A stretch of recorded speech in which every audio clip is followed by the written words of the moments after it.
Yo, what is going on, you guys? It's your boy King Sanders here. We are back with another day of sports betting. This is going to be for Saturday, February 11th slate of NBA action. Super excited to dive into it. We have a gorgeous slate for this Saturday, man. We have so many good games of basketball on, and I'm super excited to dive into those. But before we did just want to go ahead and say that we are still currently on the road to 12,000 subscribers. So if you guys are new here on the channel, make sure that you guys do like, comment, subscribe, turn on that notification bell so you guys know whenever I post. Next, I did just want to go ahead and give a quick shout out here to all of our members here on the channel. Thank you guys so much for everything that you guys do. And thank you guys so much for giving me such a small channel, such a big chance, as I always say. It truly does mean the absolute world to me, so much more than you guys will ever know. So I did just want to go ahead and talk about, I am sorry about not having a video the last couple days. I am still dealing with a sickness. I've actually been pretty much just laying in bed for the past like 2 days, so I do apologize about not making any videos, but I did still have some plays on my community tab and on my Twitter. So if I ever don't post a video, make sure you guys do go ahead and check those two spots, because more than likely there will be plays there as well. But without any further ado, we did end up having those plays yesterday, and we were really close to having a sweep. Also, not to mention, the consensus play is going to be back. A lot of people had asked about that. Basically, long story short, had a couple people that were kind of 50-50 as to if we were going to be doing it anymore or not, but they're all in on it. So we are back on, and everything is going to be resuming as normal. So consensus is going to be back. It's going to be at the very end of the video. Make sure you guys do go ahead and check that out. But without any further ado, let's dive into a recap of yesterday. We ended up having Isaiah Stewart over 8.5 rebounds versus the Spurs, minus 120 odds. This might have been the weirdest bet that I've ever actually cashed in on, ever, to say the least. And the reason being is just because if you were watching that game, Isaiah Stewart ended up getting into foul trouble. I mean, no shocker there. Isaiah Stewart's always in foul trouble. But he ended up getting into foul trouble during that game. And with 9 minutes left in the fourth quarter, ends up getting subbed out. So I'm thinking to myself, okay, he's still probably going to end up finishing out the game. No, he didn't end up playing in the rest of regulation. He didn't end up playing in the whole first overtime. So he's sitting there at 8 rebounds throughout into the fourth quarter and throughout overtime. So I'm sitting there, I'm like, okay, not sure what's going to happen here. But then in double OT, they put him back in, and he ends up grabbing 2 rebounds, getting 210. So we ended up cashing on that one, but it was weird. It was definitely not fun to watch, that's for sure. I kept looking. I was like, man, where's he at? Where's he at? He was not in the game for most of it, but that one did end up working out for us. Then we had our other win. We had the Thunder plus 3.5 here versus the Blazers at minus 110. Man, Shea is just a whole different breed. I love this Thunder team, and they have such a bright future. They don't even have their top pick from list last year in Chet Holmgren, and they're still doing these great things. So I'm excited for this Thunder team. I really am. They have a very bright future, that's for sure. And Shea is just unreal. But we didn't even need those points. The Thunder ended up winning outright in this one, so that one ended up working out for us.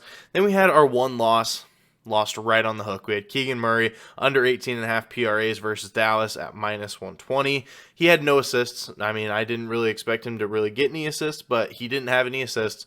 Then on top of that, he only had 3 rebounds. So 3 rebounds. So it's not like he was rebounding the ball very well. I was exactly right in that spot. But Keegan Murray shot really good from the field, ended up with 16 points, 3 rebounds, finishing right on the hook, right at 19 PRAs. Just barely missing out on this one, but he did have a very good shooting night. So it's not like he put up like 50 boards or anything. He really did shoot the ball pretty well in this one. Got up to 16 points, and then in the last like 2 or 3 minutes grabbed 2 rebounds. So it is what it is. We ended up losing on that one, but it was right on the hook. So it's not like it was that far off. Ended up going 2-1, seeing a little bit of profit here on our plays. So let's go ahead and dive into today's plays. So for our first official play of the day, we are going to be going with the Orlando Magic plus 2 here versus Miami at minus 110 odds. Now, I like this for a couple different reasons.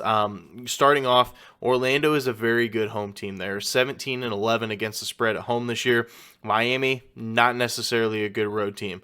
11-15-1 against the spread on the road this year. And Miami's coming off of a second leg of a back-to-back. I think that this spread implies it. I think that there's a good chance that somebody does end up sitting from the Miami Heat. I'm not entirely sure who that'll be, but I do think that there's a world that somebody from the Miami Heat does end up sitting. I like it regardless, but I do like it better, obviously, if, Jimmy Butler, Bam, or even Tyler Hero end up sitting this one out. But Orlando is also 15-8 against the spread as a home underdog this year. Anytime that they have been doubted at home this year, they have really overcome that, and they've shown that they're a very good basketball team, especially at home, and they have so much young talent. I know that they just ended up trading away Mo Bamba over to the Lakers, but I don't think it's going to matter too much. Miami is 2-4-1 against the spread on the second leg of a back-to-back, and I think this is a spot that the Magic end up winning outright. These two teams did end up playing earlier this year, and they had Jalen Suggs, who was on a minute restriction. I think he only played like 17 minutes or something like that, and they didn't have Jonathan Isaac, two players that can definitely contribute in a positive fashion towards them, and Jonathan Isaac can definitely guard Jimmy Butler if he needs to. So I really do like this play here for our first official play of the day. Magic +2 here versus the Heat at -110 odds. Now for our second official play of the day, we're going to be taking DeJounte Murray over 20.5 points here versus his former team, the San Antonio Spurs, at -120 odds. Now he has gone over in 9 out of his last 14 games, so he has been pretty good to this line, and I think that this is a good old revenge game. I think this is going to be a spot that he sees that black and white on the other team and just absolutely goes for it. I could see him dropping 30 tonight. If you want to do a little bit of a ladder, I do think that might be a pretty good option. But the Spurs do allow the most points per game to opposing shooting guards, and they allow the most points per game to opposing teams. So not only do they give up a ton of points, they give up a ton of points to that shooting guard position. So that's what I love most about it. But not only that, we all know the Spurs are a very young team. So with that being said, they're the 8th fastest paced team in all of basketball. And if you take a look at the line, the Hawks are 11.5 point favorites. Somebody's going to have to show up. And I know that Trae Young could easily do it, but I think they're going to get the ball to DeJounte, say, here, go ahead, take over against your old team. And I think he's going to do just that. So we're going to be riding with it here for our second official play of the day. DeJounte Murray over 20.5 points here versus the Spurs at -120 odds.